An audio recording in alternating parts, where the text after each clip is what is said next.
Corona કાળમાં બંધ થયેલી વલસાડ દાહોદ ઇન્ટરસિટી ટ્રેન ફરી શરૂ થતાં ભરૂચ રેલવે સ્ટેશન પર સ્વાગત કરવામાં આવ્યું. વડાપ્રધાન નરેન્દ્ર મોદીએ વર્ચ્યુઅલ માધ્યમથી ટ્રેનને પ્રસ્થાન કરાવ્યું. કોરોના કાળ દરમિયાન બંધ થયેલી વલસાડ દાહોદ ઇન્ટરસિટી ટ્રેનનું આજે પુનઃ સંચાલન શરૂ થયું છે. વડાપ્રધાન નરેન્દ્ર મોદીએ વર્ચ્યુઅલ માધ્યમથી ટ્રેનને પ્રસ્થાન કરાવી હતી.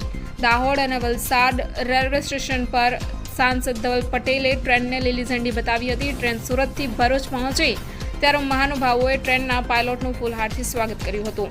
ભરૂચ રેલવે સ્ટેશન પર યોજાયેલા કાર્યક્રમમાં જિલ્લા ભાજપ પ્રમુખ પ્રકાશ મોદી, નગરપાલિકા પ્રમુખ વિભૂતિ યાદવ, ઉપપ્રમુખ અક્ષય પટેલ, DRUCCના સભ્ય ડોક્ટર જે રાજપૂત અને રેલવે અધિકારીઓ ઉપસ્થિત રહ્યા હતા. પશ્ચિમ રેલવેના જણાવ્યા અનુસાર 25 મેથી સવારે 8 વાગ્યાથી તમામ રિઝર્વેશન સેન્ટરો અને IRCTC વેબસાઇટ પર બુકિંગ શરૂ થઈ ગયું છે. ટ્રેન 27 મે 2025થી દૈનિક ધોરણે દોડશે. આ ટ્રેન વલસાડ, નવસારી, સુરત, ભરૂચ, વડોદરા અને ગોધરા સહિતના સ્ટેશનો પર રોકાણ કરશે. ટ્રેન સેવા ફરી શરૂ થતાં મુસાફરોએ રાહત અને આનંદની લાગણી વ્યક્ત કરી છે. વલસાડ દાહોદ ઇન્ટરસિટી આજે 26 મેના રોજ માનનીય વડાપ્રધાન શ્રી નરેન્દ્રભાઈ મોદી જેઓના હસ્તે આજે શરૂ કરવામાં આવી છે. અગાઉ કોરોના પહેલા આ ટ્રેન શરૂ હતી, પરંતુ એ પછી કોરોના દરમિયાન બંધ રહી અને અમારા ભરૂચ જિલ્લાના સાંસદ શ્રી મનસુખભાઈ વસાવા કે જેઓએ સરકારશ્રીમાં રજૂઆત કરી અને અનેક લોકોની રજૂઆત હતી અને એના પગલે આ ટ્રેન આજે પુનઃ શરૂ કરવામાં આવી છે.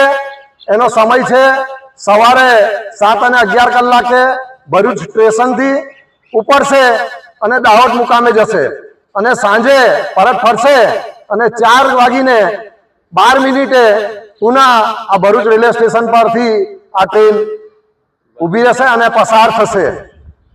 આ ટ્રેન પુનઃ શરૂ થવાના કારણે અનેક અપ એન્ડ ડાઉન કરનારા અને જે ક્વીન પછી જે જવું છે એ લોકો માટે પણ ખૂબ જ સુવિધાજનક છે.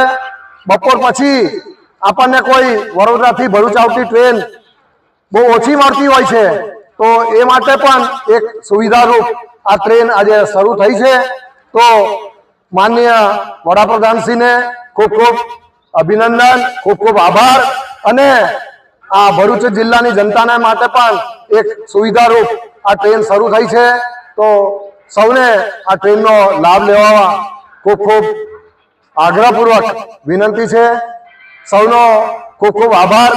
આજે આ ટ્રેનના આવવાના સમયે રોટરી નર્મદા તરફથી પણ જે અહીં સુવિધા પાણીની અને અન્ય સુવિધાઓ ઊભી કરવામાં આવી છે એ બદલ રોટરેક નર્મદાનો પણ ખૂબ ખૂબ આભાર માનું છું. અસ્તુ. ભારત માતા કી જય.